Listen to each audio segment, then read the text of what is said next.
Let's get to our major topic tonight, everyone, shall we? We began a series on agenda setting for the Buhari government second term in office, which we kick off in a matter of days, less than about 13 days.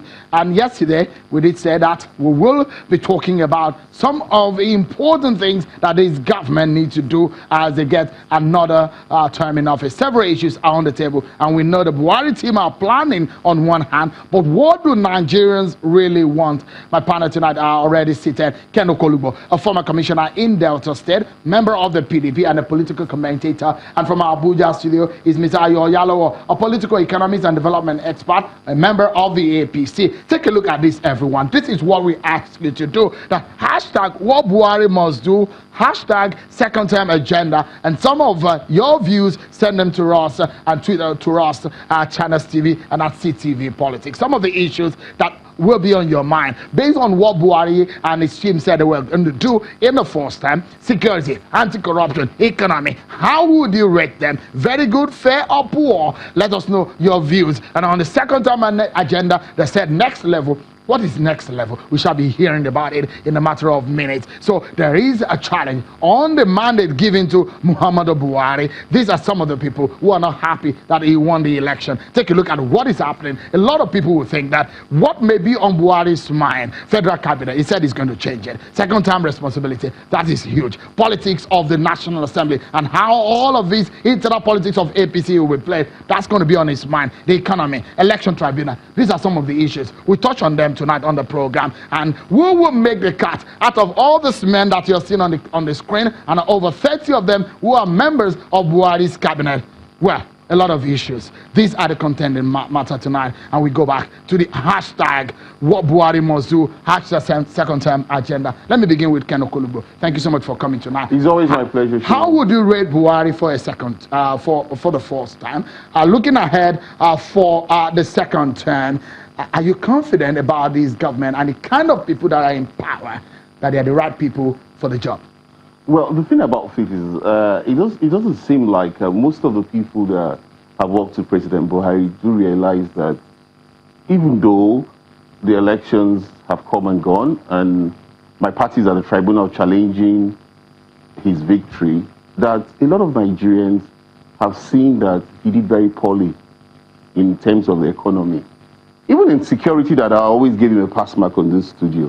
The present situation we have in terms of security, nobody can give Buhari a pass mark. Not even his biggest fan can give him a pass mark. Because I watched your program and I saw his special advisor on media accept that in every state in the country there's a challenge in terms of security. And when you talk of corruption, yes, a lot of money have been recovered by the EFCC. You can't fault that. I have to be a bit objective there. But we have said that this war has been selective. You need to face this war headlong. Do not select people that you are actually going to try on corruption charges. Let those who have also been indicted by your party also face the law. Are they not been facing? There are two members of the APC who are former governors and senators who are behind bars right now. Those cases started with PDP. But you're talking about the former governor of Plateau State. They started with PDP. They didn't even start with APC. Where is Babachila? Well, in this video we talked about all that. You know that case. You know that case very much. There's an investigation on it. But let me pause you, Ken. We'll take a moment and the program. And when we return, I know Ayo has been nodding his head, and we'll get his own reaction and get a balanced, objective show tonight and see what people are talking about Buhari's second time in office. That's going to be next on the program, everyone. Join us again. Thank you so much, everyone, for staying with us. Wherever you may be, don't just watch, be part of the show. Hashtag what Buhari must do, hashtag second term agenda at CTV, at Channels TV, and at CTV Politics. Let us know what you think are critical for the government to do in the second term, though there are a lot of issues. Lai Mohammed, the Minister of Information, had told Atiku and the PDP that stop beating drums of war, issues of treason and politician, expert, and a member of the APC. Thank you so much, gentlemen, for coming on. Ayo, let me quickly come to you. Ken does not really think that your government, the APC government, has done anything that is worth give a pat on the back, and it did think that, well, the anti-corruption war is selective. If we're looking ahead of a second term, would you say your party has learned from the mistakes, and how would you rate your party anyways, and looking ahead of the second term agenda? Yeah, thank you, Sean. Good evening, Nigerians. Well, you expect Ken to, you don't expect him to rate us high, because typically it's an opposition and he just have to do what he has to do. But we need to understand that when we hear them talking about this selective war, you ask them one question: has anybody that has been arrested and prosecuted said he didn't commit the crime? No. So I don't know where they came with this selective thing. And I heard him saying the other two governors were PDP time that the issue started. But he wants Babachi Lawa in jail in less than 1 year. You see how very funny these things are. If you have governors who are in PDP who jump to APC thinking they can they can escape their crime, and it took about 12 years for them to finally get judgment. You want the APC to prosecute Babachi Lawa that started, whose prosecution started a few months back. You want him to be concluded within 2 months. It doesn't work that way. What we need to understand is that our legal system is beyond APC or PDP. Our justice system is slow. So you cannot hold the president accountable for whatever happens in the court. What you can say is that, was Babachi Lawa protected? No, he wasn't protected by the law. By the presidency. The president has done what he needs to do. Charge him to the EFCC, and the EFCC is doing their job. So whatever time it takes is not our problem. It's the problem of the system of our judiciary. Now, talking about security, I saw him say, oh, you can't score us well. But you have to understand that when we have a situation, because I remember clearly just this week, or was it the end of last week, when the army came out clearly, categorically saying that it's obvious that some people are doing all they can to cause problems. And you will ask yourself, when the election was going on, when we had two major contenders who were Fulanis, there was no story of Fulani herdsmen. Killing stopped, everything stopped. And we remember that Atiku told Nigerians that if Buhari wins, killings will continue, and it has happened. Suddenly now, killings everywhere. So who do we blame? So it is easy to sit down in the studio here and pass the blame to Buhari, but you have to ask yourself, how are these things happening? Let me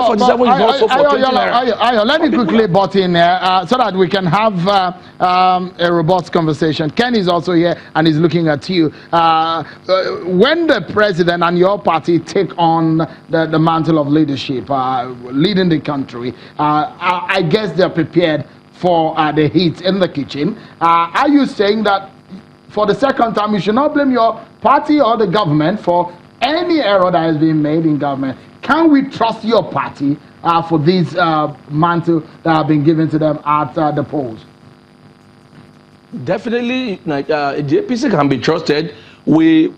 Nigeria was, in terms of Boko Haram, how much land they had. They had the land mass size of Belgium before this president came in. This new threat in terms of banditry and kidnapping, I can assure you, in no time, it will be dealt with, because it is clear that the intelligence needed is being gathered, the security are well mobilized, and it is just a matter of time before this nonsense is also clear. So you can be rest assured that the president that was reposed with confidence by Nigerians on the 23rd of February will definitely do everything that he can to stop all these killings and problems that we have. And in terms of the economy, you cannot say we have not done well. From position of minus in terms of GDP growth, we are growing at about 2.1% right now, and I can assure you, even the World Bank has given us a rate that we will even go better by the end of this year. And if you look at in terms of other indices such as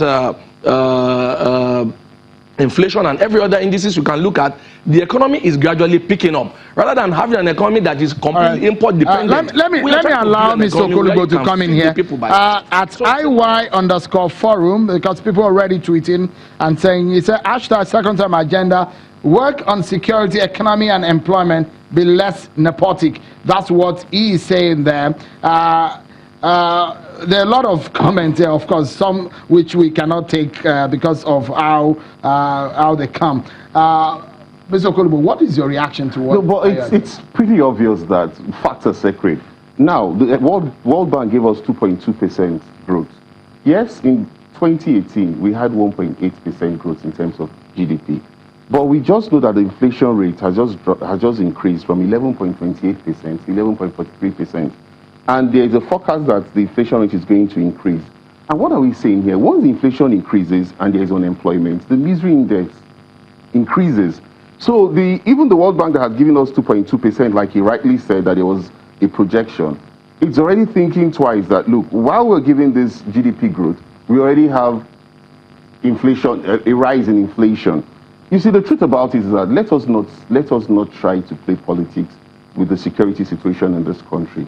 If the president's in-law can be kidnapped in Katsina, if we can see the level of banditry going on in Katsina, if we can not ply the Benin Lagos road anymore because the Okada Ofosu route has been taken over by herdsmen, if we can think that Kaduna to Abuja has been taken over by herdsmen, we have generals now going by train and trains being escorted by helicopter gunships. We need to face realities. For the second term agenda, Buhari needs to understand that we have what we call constructive criticism. Let him not look at every criticism to be one that just wants to bring down his government. He has to he has to sit up in terms of security. He needs to sack all the service chiefs. Every service chief must go apart from the IG. He needs to understand that Nigerians are desperate and eager to sleep with their two eyes closed. So he doesn't need to focus on next level. He just needs to focus. No, if he gives us security, for example, then he can focus on next level. Can he focus on next level without security? It's not possible for him to focus on next level without security. We have a problem in our security architecture. There is no intelligence. There is lack of intelligence. We need to close, but let's allow Ayo, in less than 30 seconds, your reaction to Mr. Okolugbo in 30 seconds, because we need to go.